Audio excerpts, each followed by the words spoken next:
My name is Joyce Fossella. I come from the Lillooet Nation. My dad comes from Mount Currie, and my mom comes from Lillooet, from the Fountain Reserve, or Hatlip as they call it. I come from a family of 11 children, and my traditional name is Kich, meaning eldest sister. I work here at Kiwassa Neighborhood House as a executive director of an organization called Warriors Against Violence Society.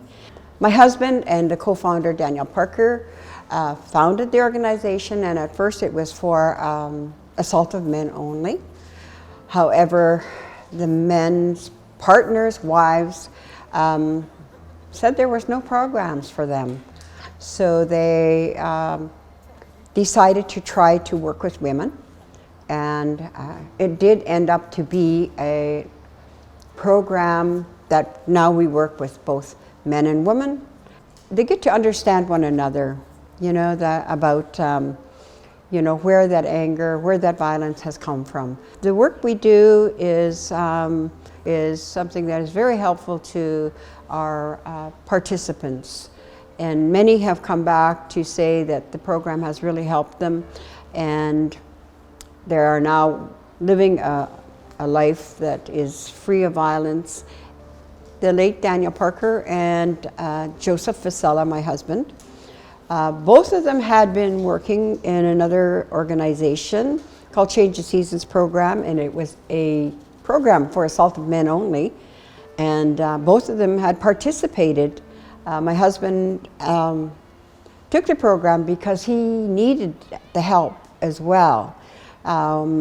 We had struggled in our lives with some violence, and it came to a point where I couldn't take it anymore as a victim.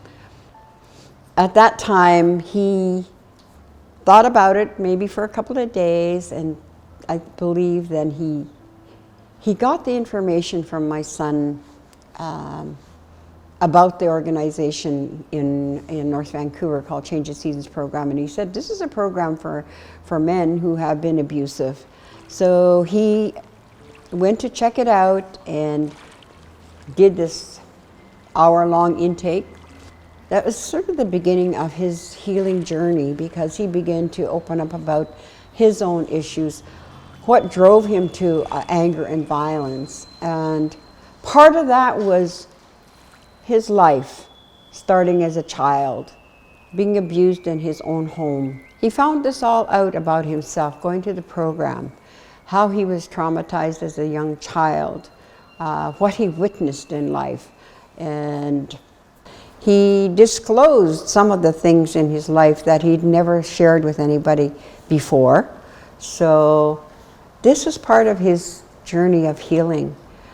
When there was no funds left in that program, he and the other person were let go, and they decided to start this program called Warriors Against Violence here in the city. When they began the women's program, I realized as I went through the program, maybe it was about 3 sessions later, I was really taken aback, because a few of the women in the group were actually the abusers in their relationships, and I just thought, oh my gosh, what am I going to do now?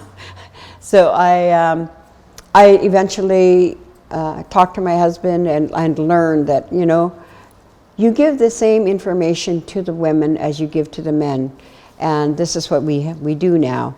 In the years past, our history, we worked as a community together to solve issues and conflict. So this is, I believe, what we've gone back to as a community, helping one another and working together, and not separating, you know, the genders, like, you know, working only with one or the other. We work with mostly First Nations people, but anybody asking for help, we don't turn anybody away. There's no waiting. You can join anytime. So that is also another part of the program I believe is very helpful. I'm proud of who I am and how I grew up, even though, you know, there were times in our lives as children witnessing violence and that sort of thing in our community, in our home. I grew up in that sort of situation, taking care of my siblings, because my older sister was under health care, and she had a bad heart. So my traditional name is Kich, meaning eldest sister, and I often wondered, why did they give that name to me? I guess I wondered because I did have an eldest sister. She had passed away, and I didn't think I could take that role, and I resented it for some time. Then I realized later in life that,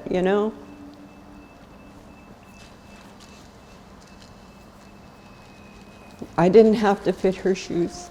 I didn't have to walk in her shoes. I could walk in my own.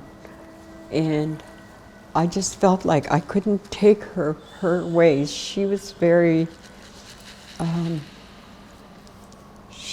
smart, and she was very wise, and I think that we were so different. I had a hard time with that.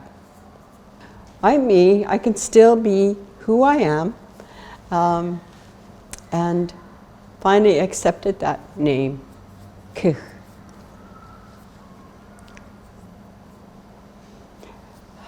I met my husband in the United States, but before we got married, when he asked me, I had to ask him a question. I asked him, "You're not going to beat me like my dad beats my mom, are you?" Because I didn't want that. I didn't want that in my life, in my marriage. It happened. And 3 months into my marriage, I had a black eye. I don't even know why we fought or anything, but that was part of my life. And throughout our marriage, yes, there was violence, but it wasn't always like that. We raised our 2 boys. We were happy. We did things with them. This is why I guess we end up doing the work we do today, and we both work at trying to help people. We tell our story. He tells his side, I tell my side. And I've heard it so many times that people say it gives them hope, that change can happen, that they can make it through. And it's not to say the program is to help, mend their relationship, and maybe to mend a relationship, but they may not stay together. But even if they split in a safe way, so that there isn't that violence that comes with somebody leaving a relationship.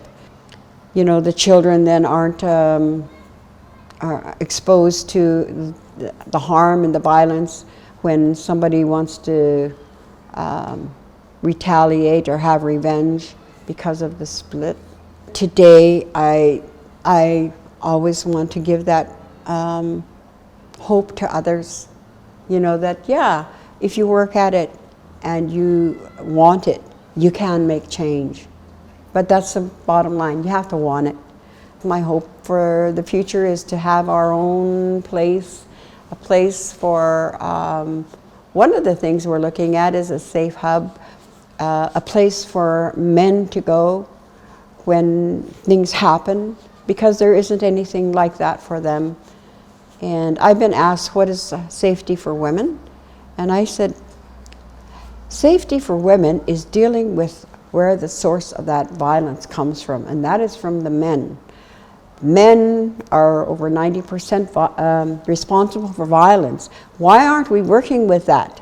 Why aren't we bringing that percentage down? Because there are no programs out there, very few programs for men. That's why I'm such an advocate for men's programs, because I see the results of what happens, what can happen, and how men, with help, can move forward, become nonviolent, and live a life that is, safe for their families and for the community. So that's what we're looking forward to in the future, is maybe having this safe house for men as well.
Love your Stories.